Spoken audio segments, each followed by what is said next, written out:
Okay, I think it's time to discuss the issue of interpretation of Article 3 National Treatment Obligation Clause of WTO agreement.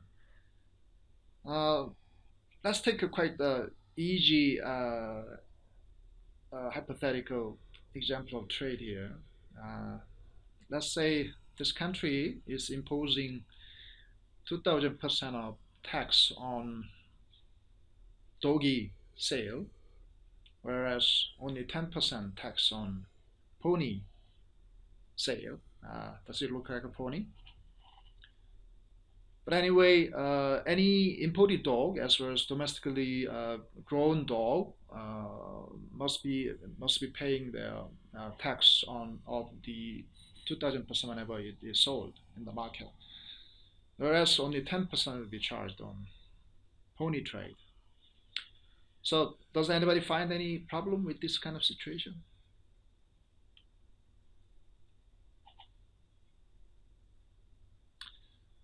If we talk about international trade issue, right, then probably let's talk about domestic politics issue first, because I'm really growing dog, and my neighborhood is growing pony, and we are really close friends. So whenever I sell my product, which is doggy, right, then I have to pay 2,000% of tax, and my neighbor just pay 10% tax. That's really unfair. So probably in domestic society, the issue of so-called inequality might cause a lot of problem, a lot of political problem, probably not legal problem, but political problem. When we are engaging in pretty much primary poultry growing industry, why should I pay more burden of tax compared to my neighbor? But when it comes to international trade, such issue of inequality is of no concern at all. You know, international trade law focus on only issue of non-discrimination. As long as sovereign countries engage in their trade on a non-discriminatory basis, they do not impose any discriminatory measures, then there's no problem from the point of the view of WTO system, because it's international trading system.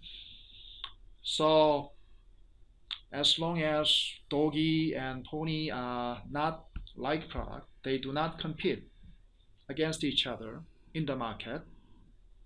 No matter how high tax you charge on doggy trade, that does not affect the price of pony. So such you know uh, very big difference of tax is not causing any problem in the WTO system. So what triggers the violation of international trade law provision, which non-discriminatory provision, is the case where two products in comparison are like product or directly competitive product at least, and one of the WTO member country charges quite different rate of tax or tariff and trade measures. Because of that, the product subject to lower trade barrier has more competitive advantage in the market, whereas other like product or directly competitive product who is subject to higher burden will have less competitiveness in the market. That kind of situation is called discriminatory treatment, and that issue of discrimination is the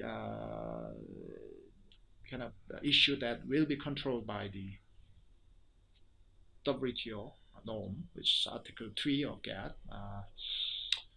national treatment obligation. So in a sense, WTO law as a treaty just care about discriminatory rule, and all the rest of the issues, such as inequality, is simply given to each WTO member countries' discretion. So how to solve their domestic inequality is totally up to sovereign jurisdiction, where international law does not intervene. So probably one may say there is kind of division of labor between domestic law and international law. I mean, when it comes to discriminatory rule at issue, then only international treaty law step in to have some stake with regard to that issue. Okay, with that basic understanding, so in the international trade law, the definition of discrimination is to treat like product, like services, or like intellectual property right holders differently. That's discrimination. When a government treats different product, different services, different intellectual property holders differently, that's merely differentiation. That's not discrimination. So what triggers violation of Article 3 of Gatt is the situation of discrimination, not differentiation. That's, I think, an important point that everyone should have in mind. So when we read the entire text of Article 3 of Gatt, although it's quite long article, so I only show you first 4 paragraphs of Article 3, which are major paragraphs on the Article 3.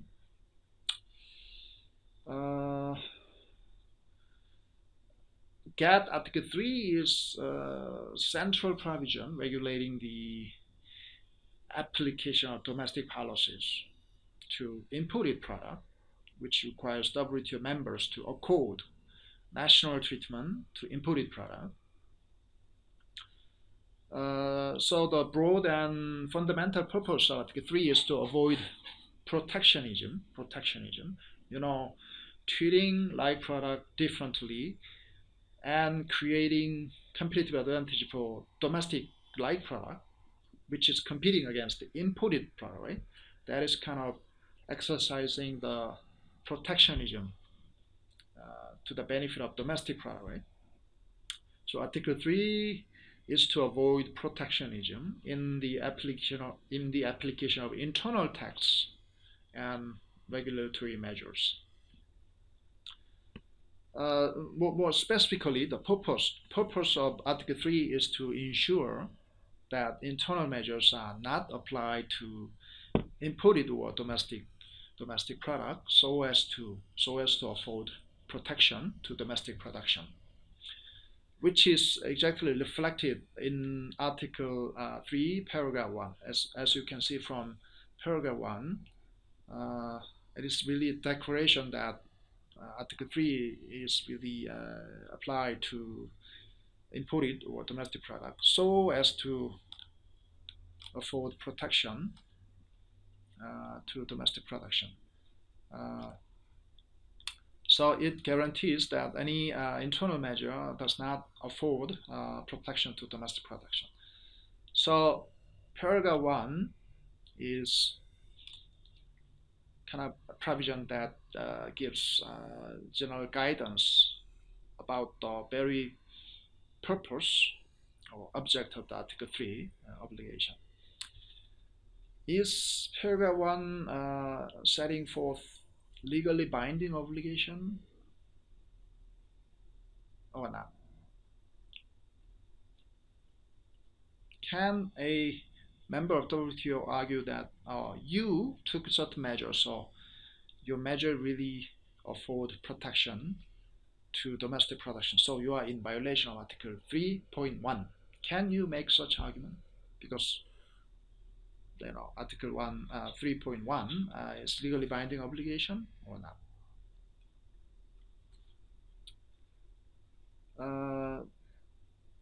Most likely, answer is not, right? Because if you take a look at the language of Article 3.1, the main verb is recognize, right? Recognize.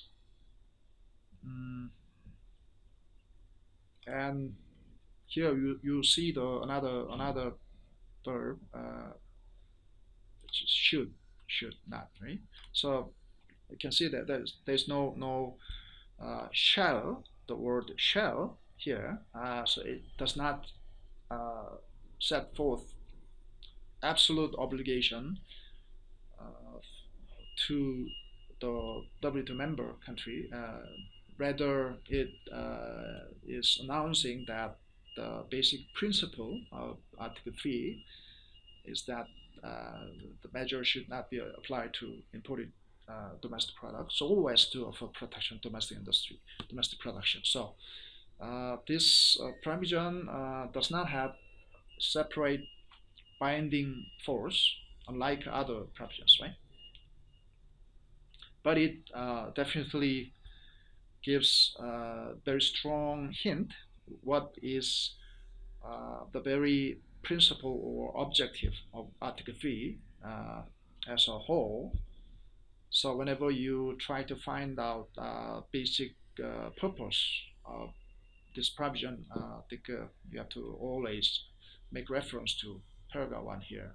But that does not mean that a member country of WTO can violate paragraph 1 because it's not binding, non-binding provision. To this end, Article 3 obliges WTO members to provide no less favorable competitive conditions for imported product than for domestic product. So the intention of drafters of Gatt was clearly to treat the imported product at least equally favorably as the like domestic product once they had been cleared through customs. You see the exact language of like product here in second paragraph as well as in paragraph 4, right? So we can see that Article 3 is caring about discrimination only, not differentiation situation. So whenever two products in comparison are like product, then certain obligation under Article 3 applies. So these provisions do not apply to the relationship between the pony and doggy,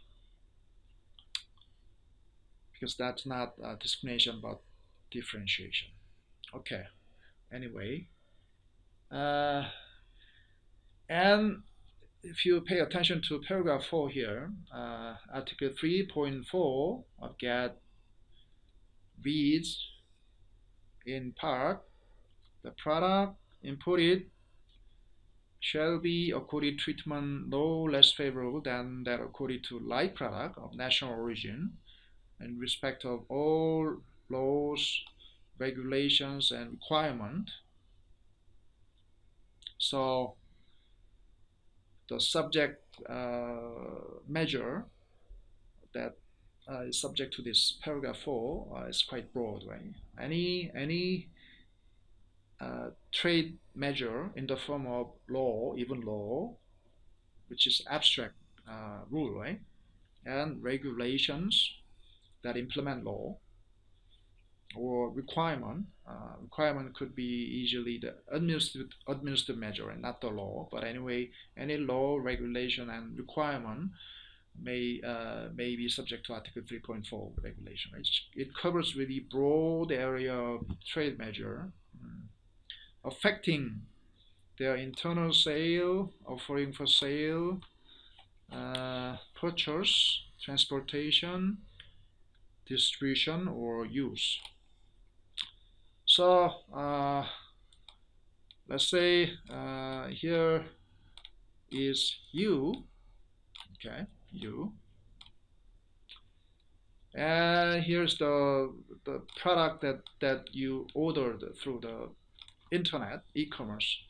Let's say it's perfume. You order perfume through internet, which is produced in France, and your perfume just arrived at the Singaporean seaport, right?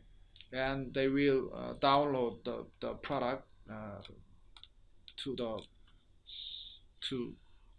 customs office of Singapore, right? Then customs office of Singapore will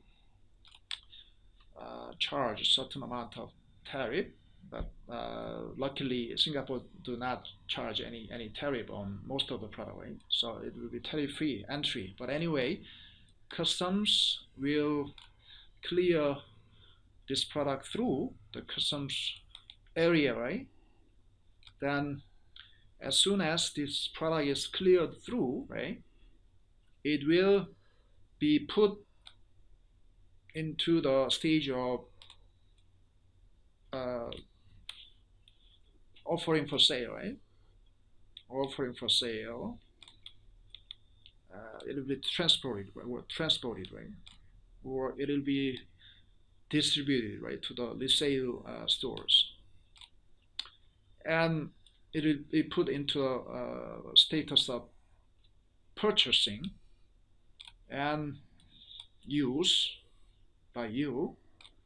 So in each and every stage of this subsequent transaction, after this product is cleared through from the customs check, so in all these stages,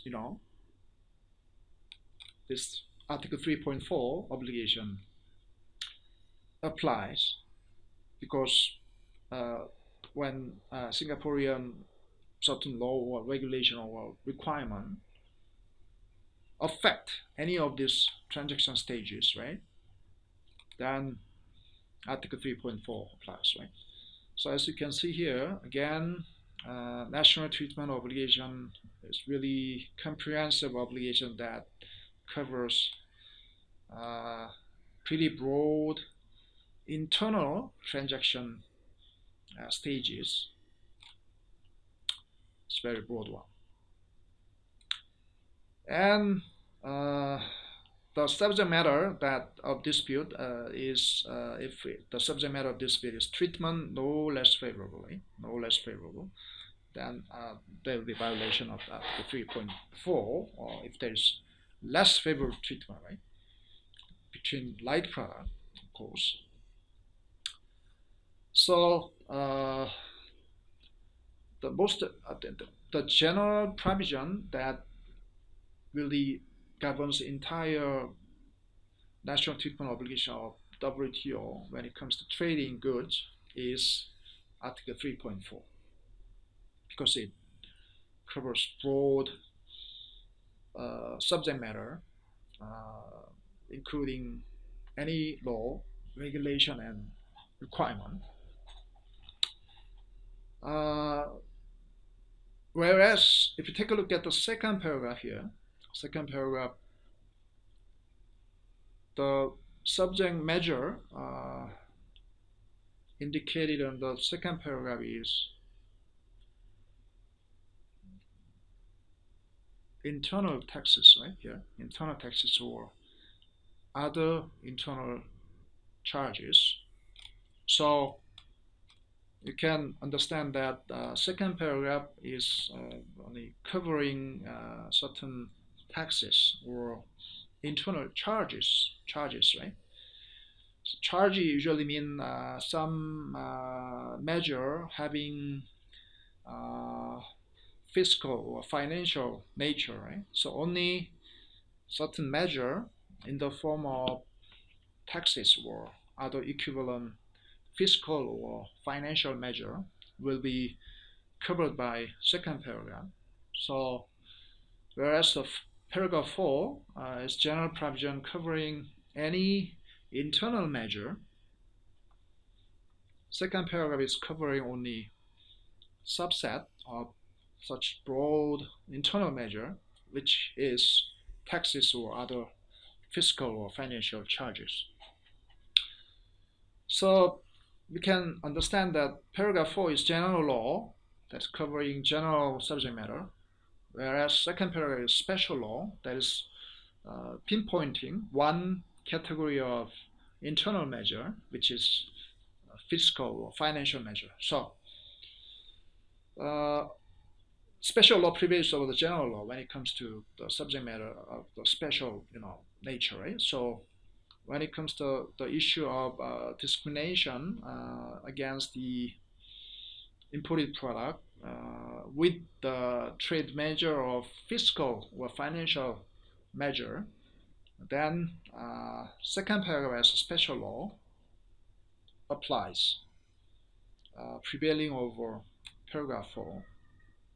So we have to pay primary attention to second paragraph and try to find out whether there's a violation or not on the second paragraph itself.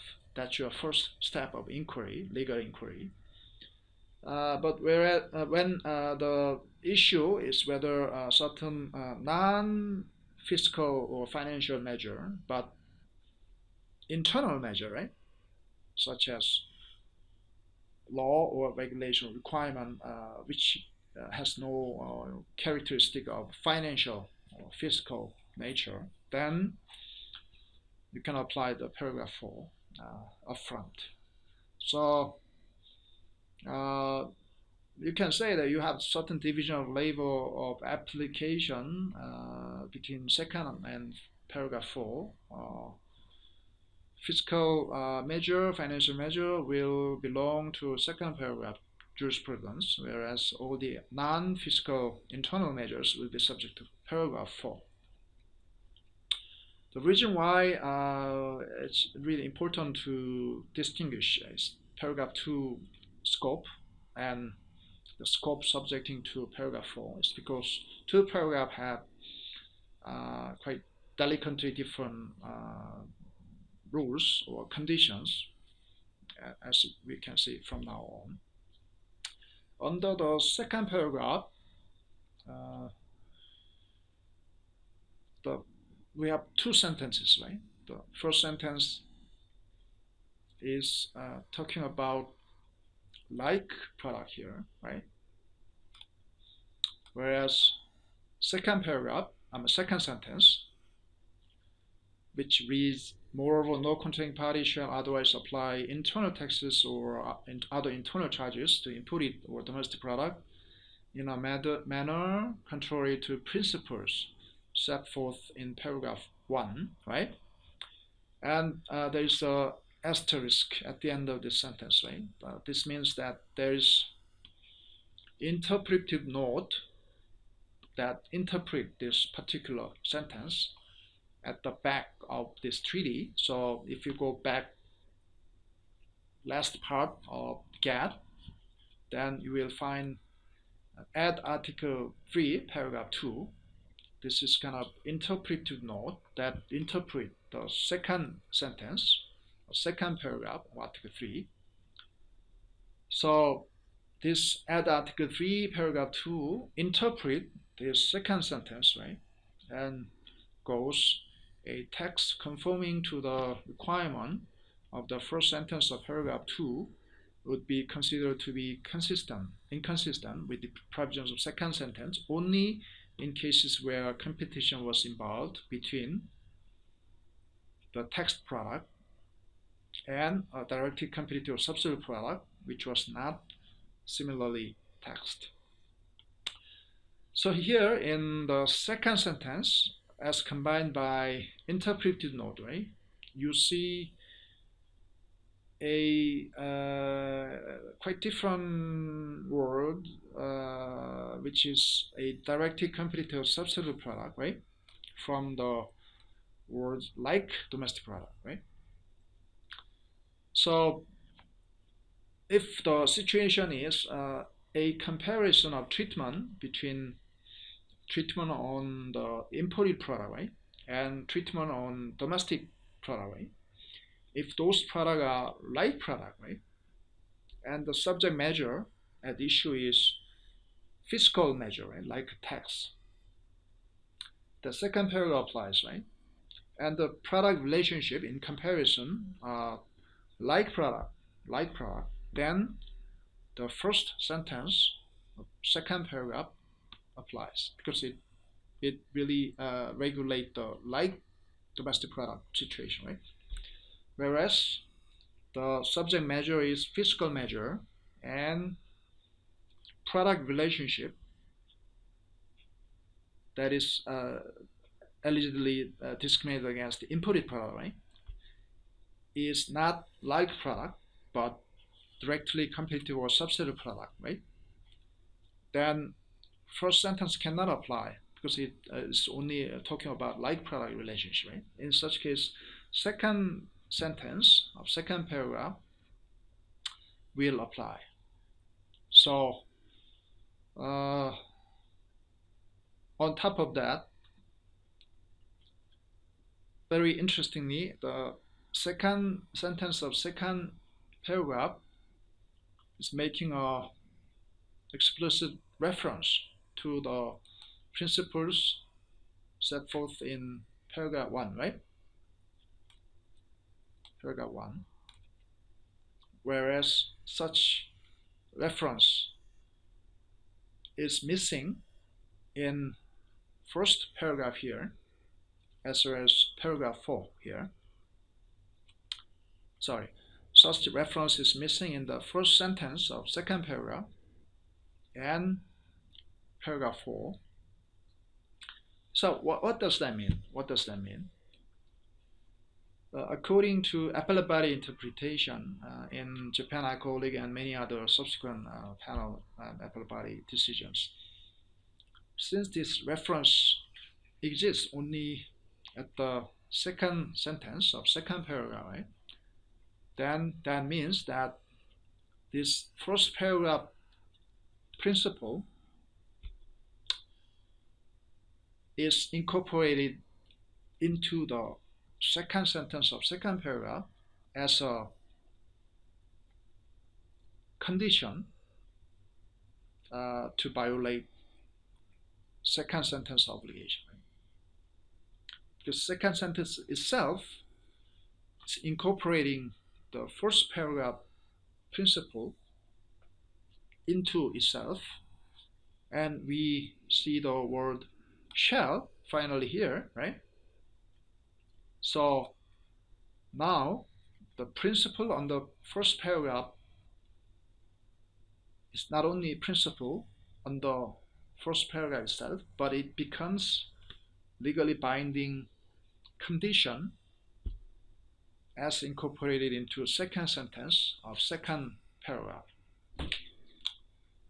Whereas there's no such reference under the first sentence of second paragraph, right? So you cannot really say that first paragraph principle will become a condition on the first sentence of second paragraph. That's big difference, right? So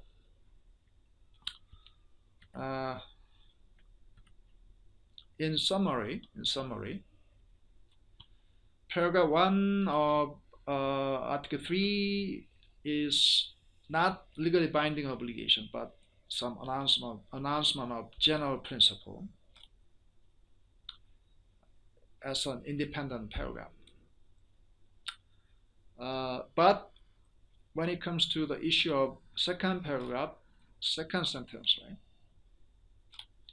That principle becomes one of the conditions to satisfy in order to find the violation of the second sentence, right here. Whereas such separate condition cannot be imposed on the first sentence or paragraph 4. So the conditions or element to violate first sentence of second paragraph goes that when one domestic product and imported product in comparison are like product, right? Like product. And tax imposed on the imported product is in excess of the tax rate applied to domestic product, then there will be violation of first sentence of second paragraph. It's very much simple. Two products are like product, and imported product is subject to excessive taxation compared to the tax rate on domestic product, right? So there's only two elements, right? Like product and excessive taxation. Then there will be a violation of first sentence. On the contrary, in order to find the violation of second sentence of second paragraph, right? And the two products in comparison should be directly competitive or substitute product, right? Which is pretty much broader scope of product comparison, right? Like product means really very closely resembling product, right? Whereas directly competitive substitute product could be more than closely resembling product, as long as two products are directly competitive in the market, right? Even though two product are having quite not similar characteristics, still one can say that those are really directly competitive product or substitute product in the market. So like product is really very much close relationship, whereas directly competitive or substitute product is much broader product relationship. Of course, directly competitive or substitute product may include like product relationship, not vice versa, but one may include the other product scope. And tax rate imposed on imported product is not similar to the tax rate imposed on domestic product, right? And such dissimilar taxation is applied so as to afford protection to domestic production. Then you can find the violation of Article 3.2 second sentence. So three requirements must be met to find violation. That's pretty big difference between first sentence and second sentence, right? And paragraph 4, again, like product relationship must be found, and treatment given to imported product is less favorable than the treatment given to domestic product. Then you can find the violation. So whether certain issue belong to which paragraph and which sentence is pretty much important because different sentences and different paragraphs have different requirement. So it's pretty much the important point I think you have to have in mind. So as a lawyer, you have to have entire skeleton of jurisprudence of Article 3 of Gatt. When the subject measure at issue is fiscal measure, such as tax, right? Then second paragraph applies. In all the other internal measure cases, the paragraph 4 will apply, right? And on the second paragraph, we have two sentences, right? And product relationship is like product, then first sentence applies. And the product relationship is directly competitive or substitute product, then second sentence will apply.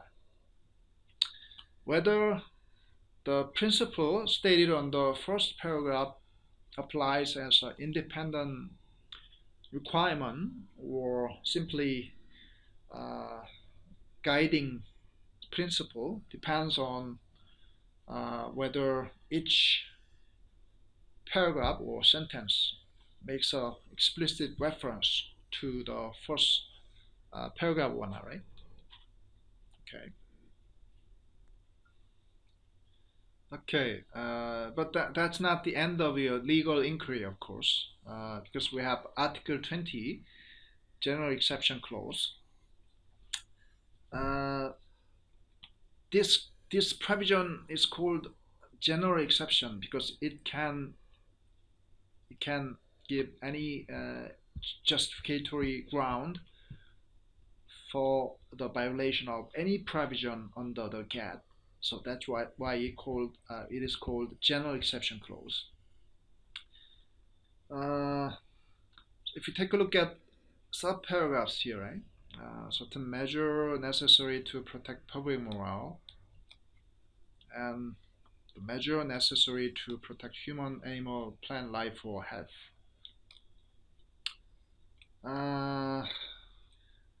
Some measure imposed for the protection of national treasure of artistic, historic, or archaeological value, right? And measure relating to conservation of exhaustive natural resources. And such enumerated measures can be justified of each violation of any provision of the Gatt, including, of course, Article 3 of Gatt, right? As long as those measures are not applied in a manner which would constitute a means of arbitrary or unjustifiable discrimination between countries where the same conditions prevail, or a disguised restriction on international trade, then such measures can be justified of each violation. So, although you find the violation of Article 3, any paragraph or sentence, right?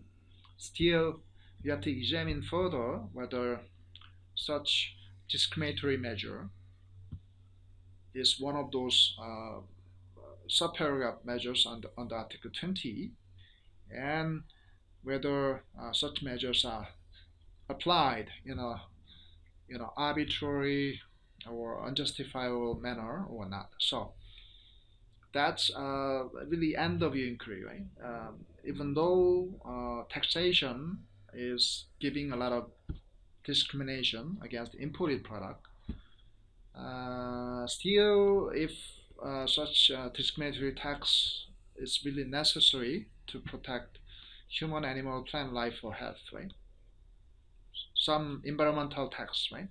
Even though it's discriminatory tax, still, if imported product create more pollution in your society, so that's why you charge higher tax on imported product, whereas you charge lower tax on like domestic product. Somehow, imported product create more pollution because of their particular manufacturing facilities or their resources. Then you may charge higher tax on imported product. That's what Article 20 is.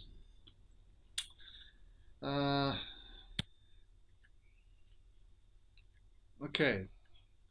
Then the next, issue of interpretation of 3D term is what is like product, right? Like product. Pony and doggy are definitely not like product. It's really easy to, distinguish one product from the other, right? Because they are not like product at all. But answer in many cases is not as easy as that, What about apple and oranges? Are they like product? What about bottled water and non-bottled water? Are they like product? What about squashed orange and just oranges? Are they like product? Orange juice. What about orange juice and orange? What about big car and medium-sized car? Of course, one may say very tiny car and pretty much luxurious big car are not like product. But what about mid-sized cars? There are many, different scale of cars, right? So in such very much different scales, which segment of car are like product to each other, which are not like product. That's not easy to answer. But anyway, one may one should answer that, right? Because in order for WTO agreement to apply, then only like product or directly competitive or substitute product relationship exists, then we can apply Article 3 of Gatt. Otherwise, there is really freedom of regulation on the part of sovereign country of the world. So whether like product or not, that kind of determination is really critical element we have to prove. In Japan alcoholic beverage case, appellate body said like product is really an issue having an unavoidable element of individual discretionary judgment. So the concept of like product seems like a relative one that evokes the image of an accordion. You know, you can play the accordion by stretching and squeezing in different notes. So accordion likeness stretches and squeezes in different places as different provisions of WTO agreement are applied. So simply put, appellate body is saying that we don't know what is the definition of like product, but bring the case to us, then we'll tell you whether two products in comparison are like product or not. Anyway, with that general announcement, the appellate body and panel as well ruled that Japanese soju and vodka are like product, right? And Japan applied a different rate of tax on soju and on vodka, and tax rate on vodka was higher than the tax rate on soju, so it was excessive taxation. And since the product relationship like product, then Article 3 and second sentence, second paragraph and first sentence applies. So since two requirements are met, so there is a violation of Article 3.2 first sentence. Although Japan argued that paragraph 1, right? Paragraph 1 of Article 3 is really overarching provision that announces the general principle of national treatment. So we have to still apply that provision to the present case and see whether such excessive taxation is to afford protection for domestic production or not. To Japanese government, we do not intend to afford protection for domestic soju industry.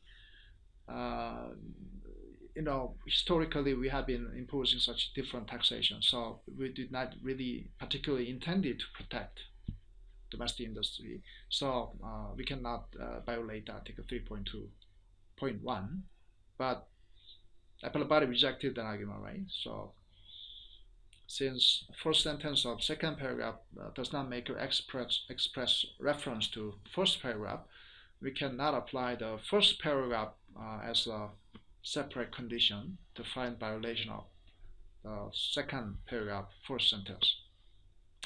On the other hand, soju on one hand, and on the other hand, whiskey, brandy, rum, gin, and Geneva liqueurs are directly competitive or substitute product. And tax rate is not similar. And since the tax rate between two products is so huge difference, so from that big difference of tax rate, we can easily see that the taxation was applied so as to afford protection for domestic production. So according to the appellate body ruling, I don't think they paid heavy weight to the some subjective element of purpose of taxation when they interpret the paragraph 1 of Article 3. The language "so as to afford protection" is not really a subjective element or subjective test according to appellate body, right? Whether Japan really intended to afford protection or not, whether Japan really aimed such protectionist taxation or not, is not really criteria to interpret the paragraph 1 according to appellate body, right? If there's a big tax differentiation tax rate, then that difference itself is giving you very strong signal that tax was imposed so as to afford protection. So general structure of taxation system is what we have to take a look at to interpret Article 3.1, not genuine intention or real aim of the government who took such a measure. So appellate body is really is not pursuing a really teleological approach of Article 3. They interpret much more ordinary meaning style of interpretation of Article 3, and so as to afford protection. The language does not always mean that in order to apply protection, right? So as to could be different from in order to. When you use the word in order to, that clearly means that you intended, but here so as to expression could not have a close linkage with the meaning of intention or purpose. So if the general structure of tax scheme is quite drastically different, then you can say there's a application tax measure so as to afford protection. I think appellate body they do not really try to interpret Article 3 relying upon any claim based on the object and purpose Article 3 in general. In that sense, here appellate body's approach is much more textual interpretive approach, whereas Japanese and United States claim based on teleological approach. However, this is really big. However, if one carefully think about the reason why appellate body is interpreting Article 3 in such a way, one may reach totally opposite conclusion. Why does appellate body do this? Appellate body is, in fact, is taking very strong position to make a sort of pro-trade drive, and its interpretation of Article 3 is at the center of this kind of drive. Appellate body, as I summarize, interpret the concept of directly competitive substitute product as broadly as possible, right? Soju and rum, gin, Geneva, or whiskey, all are, directly competitive or substitute product. Such really broad category of directly competitive substitute product. Why? Appellate body interpret the term, directly competitive product as such because, according to appellate body, those products are really sharing pretty much alcoholic content, and at least they are partially competitive in Japanese market, even though they are not currently competing against each other in direct manner, but potentially many Japanese people are mixing liquors together and they drink. So that proves that they are potentially competitive. So even though it's not competitive yet, but it could be competitive in the future. So that kind of potential element as well as future competitiveness are also relevant in interpreting word competitive, directly competitive or substitute product.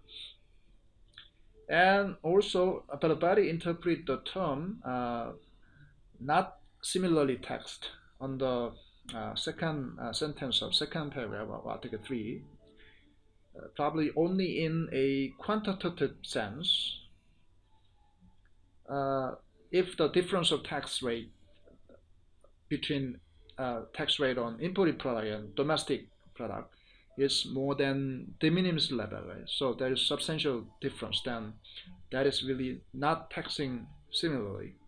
So difference of quantitative difference, right? That is really criteria to know whether there is similar taxation or not similar taxation.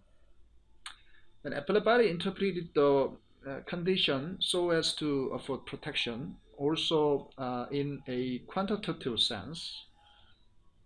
So if there is really substantial difference on treatment between imported product and domestic product, then that difference, substantial difference per se, is really affording protection to domestic industry.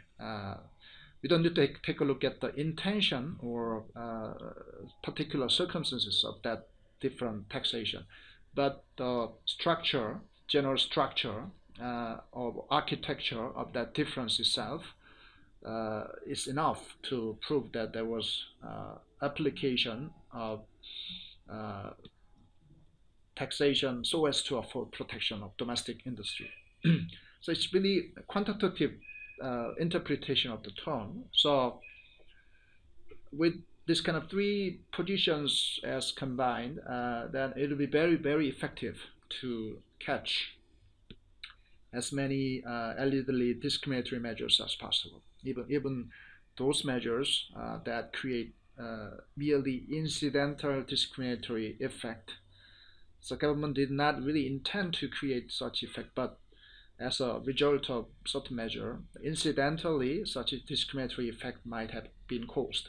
Then only taking a look at that effect of discrimination, appellate body will rule that there was substantial difference of taxation rate and it was imposed so as to offer protection. So there is a violation of Article 3. So in other words, appellate body is endeavoring to interpret many obscure terms or general terms under Article 3 in a very, very coherent manner so that such interpretation may help to prohibit of protectionism, the very object and purpose of Article 3. So what I'm saying is that in this sense, the body is taking extremely strong teleological interpretation of Article 3 here. This upper body interpretation in Japan case is probably the strongest example of teleological interpretation of treaty terms among any interpretations made so far by international tribunals. And probably it's the most cleverest example because appellate body position looks textual approach, apparently rejecting any argument based on intention or purpose, but in fact the body itself had its own hidden agenda based on its own interpretation of purpose of the provision and its own strong intention to use the Article 3 tool to strike down as many allegedly discriminatory measures in the world. In that sense, probably one may study this case further and try to learn how the teleological interpretation of treaty is really could play a role in making quite trade law jurisprudence in early stage of establishment of WTO system.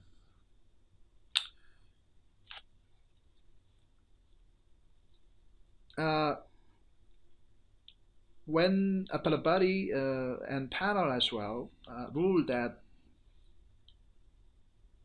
product in comparison like product or directly comparable substitute product, right?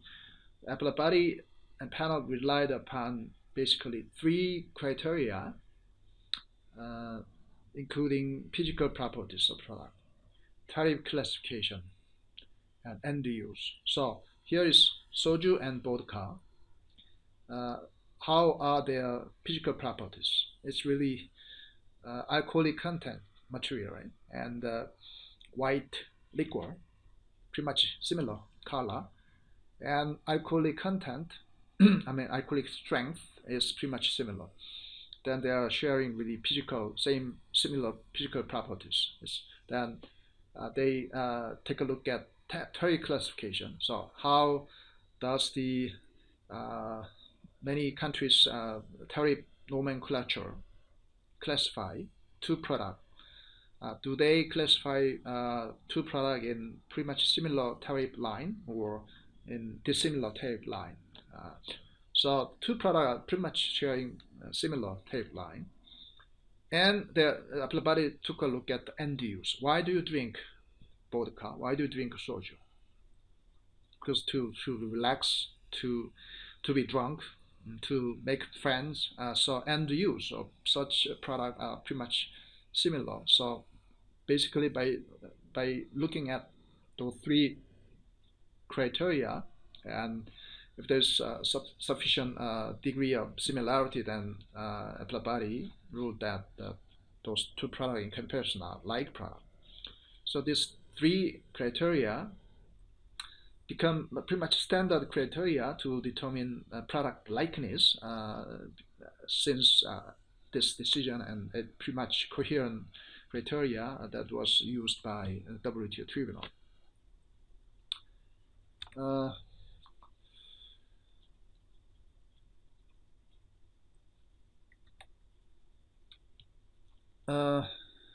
Okay. So this slide shows how much weight of ruling and decision was made on pretty much objective element of comparison, such as design, architecture, and revealing structure of the measure, and quantitative test of difference, right? If there's more than de minimis level of difference, that's dissimilar taxation. So it looks like appellate body is taking quite objective element of interpretation of treaty language, but in fact, because of it had its own agenda and intention to catch as many allegedly discriminatory measure by interpreting Article 3 as broadly as possible, right? So this ruling by appellate body in fact shows very much extreme example of teleological approach of Article 3. That's what I've said so far. On the other hand, different interpretation of the term like product based on another strong teleological approach of interpretation of treaty was suggested in 1992, and such approach of interpreting treaty term has been named as the aim and effect approach.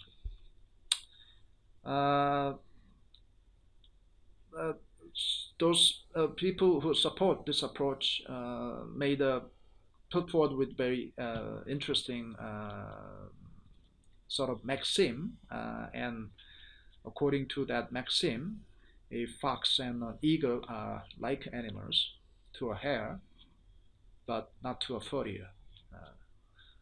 So what it means basically is that even though it's exactly the same object like fox and eagle, right?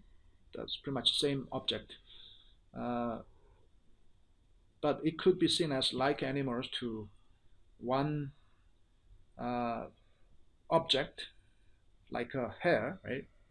But exactly same subject, two subjects could be seen as totally different material or living being to different object like a furry, right? So if your aim is to survive, right, like a hare, your aim is to survive, then fox and eagle are like animals. Whether you are killed by fox or by an eagle does not make any difference. Probably being killed by eagle would be more painful. I don't know, but anyway, you'll be killed, right? If your aim is to survive, then two subjects are really like product. But if you have different aim, like aim of earning money, right, and doing your living by selling the product you acquired from the nature, then exactly the same two objects like a fox and eagle could be seen as totally different animal, because fox fur is more expensive than eagle's feather, definitely. So without taking into consideration of which aim you have in the first place, how can you make a conclusion that two objects are like product or not? So the concept of like product inherently include a perspective of the certain entity who is taking a certain measure against such object. That's what this aim and effect theory people are arguing. So by applying this kind of new paradigm or way of thought,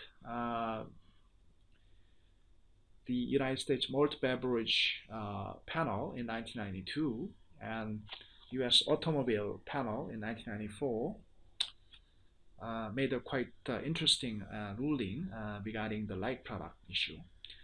In 1992, United States government charged quite different rate of tax on more higher rate of tax on strong beers, which are mostly imported from European countries, and lower rate of tax on domestically produced beers. Belgian beer are stronger than American beers, right? The reason why United States government did at the time was to protect minors' health, according to U.S. government explanation, because minors usually do not have money. So if government charges higher tax on imported strong beers, the price will become much more higher than domestically produced light beers. So minors tend to purchase light beers instead of stronger beers. So that way you can protect minors' health. In 1994, U.S. government charged higher rate of tax on large size automobiles and lower rate of tax on medium and small size automobiles. The reason, allegedly, is because large size cars are emitting more pollution, right? Pollution gas. So it really damages the environment. So they want to protect the environment. That's why they charge us higher rate of tax on mostly imported large size cars. In those days, European countries exported more large size cars compared to the local cars in the United States. So whether stronger beers and light beers are like product or not, that is the major issue in case A. Whether large size cars and medium size and small size cars are like product or not, that was that issue. because subject measure at issue was taxation. So Article 3.2, first sentence could apply when it comes to like product relationship, right? And according to the panels, the aim of the United States government was to protect minors' health and protect the environment. So from that aim, seen from that perspective or aim, light beers and stronger beers are not like product, and large size cars and medium size cars are not like product. So they ruled that there was no violation of Article 3 of Gatt. It's as simple as that. Because there's no like product relationship, then there will be no violation at all, even though there's a difference of tax rate. So this two decisions really turned a new page in like product debate. You have to take a look at the aim of government who took a measure first, and from that aim you have to take a look the product in comparison and see whether fox and eagle are like product one. That's the way you should proceed with your like product determination according to this approach. It's quite totally different approach, right, from the current approach of appellate body. Now, current approach is take a look at the product properties, right? Light beers, stronger beers, they are made of pretty much same source material, and alcoholic content not much seriously different, right? Pretty much similar, and tariff classification and end use. Then it's more likely that they will determine two product like product, right? Large size cars and medium size cars, if it's too large and too small, probably not like product on the current approach as well. But that's not that much difference. Then more cars within that range might be ruled as like product on the current approach. But on the 1994 panel approach, that's totally different product. So the reason why this aim and effect approach was put forward with was, according to those people who support the approach, is because the basic purpose of Article 3 is not to punish certain measure that create incidental discriminatory effect on trade relationship. So even though it really was included into WTO Gatt treaty to prohibit protectionist taxation, but it was not really intended to punish any unintended discrimination. So we have to really be careful in applying Article 3, purpose of Article 3, to distinguish some genuine discrimination and incidental discrimination. That's what those people who support this approach was based on as a starting point. So from that basic purpose of the treaty provision, how do you interpret the term like product? Of course, we have to take into account the aim of entire provision first, whether it really genuine discriminatory intent or not. What is the purpose of the measure taken by government A? If the aim is legitimate, then we have to think from that aim whether two products in comparison are really having genuine discriminatory effect or only incidental discriminatory effect. So proper order to determine the like product is going from the determination of aim first and going to the determination of effect. So that's why they call it aim and effect test. According to them, current appellate body approach is only taking a look at the effect on trade, right? No matter whether the country who took the measure has legitimate aim of differentiation But still, if there's a discriminatory effect, even though that's really incidental effect was created by such measure, that is really discrimination that must be prohibited. That kind of approach is not really what was originally aimed by the drafters of the Article 3 itself. Why don't you take a look at Article 3.1? First paragraph of Article 3, it's really saying that you should not apply your measure so as to afford protection for domestic industry. That means that genuine protectionism must be condemned under this article. That's the proclamation of such purpose of Article 3. So these people interpret first paragraph of Article 3 in much more quite different from current appellate body approach. They give more weight to the word of so as to afford protection, pretty much similar to in order to afford protection. So any genuine intention of discrimination and protectionism need to be addressed first in order to go on to determination of violation on the following paragraphs on the Article 3. So basically we have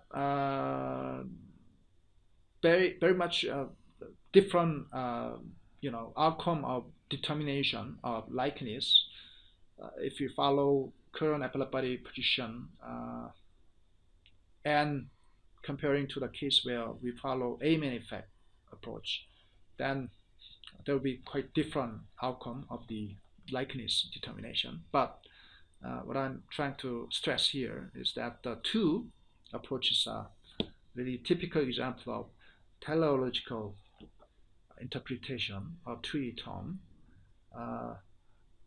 One approach interprets the purpose of Article 3 in quite pro-trade orientation, whereas the other approach, which is aim and effect, interpreted the purpose of the Article 3 in more balanced way. The balance between free trade and protecting legitimate governmental governmental regulatory autonomy. So anyway, the one fact that is clear is that two approaches are really based on their own version of understanding of aim or purpose or object of the treaty term, treaty provision, and based on such understanding, they went on to interpret the treaty terms on Article 3. In that sense, even though their conclusion would be different, but I think they are sharing the same line, same approaches.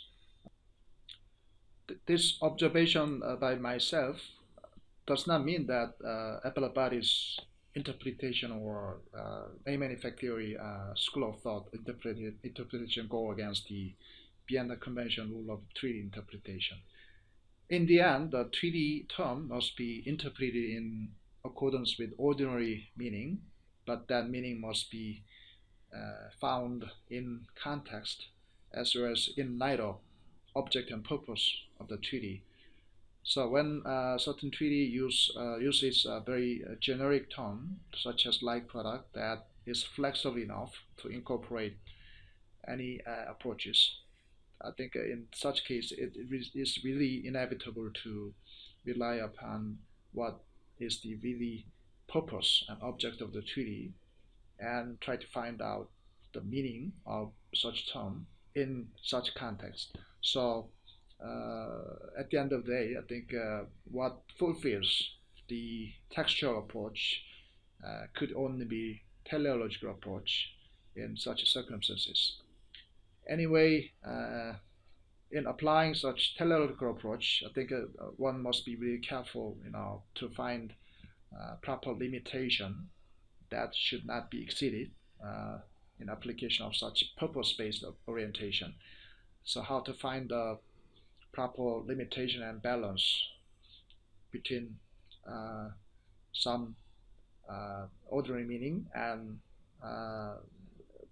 purpose of the treaty and how to combine those two factors together to come up reasonable interpretation. I think that is really fascinating issue.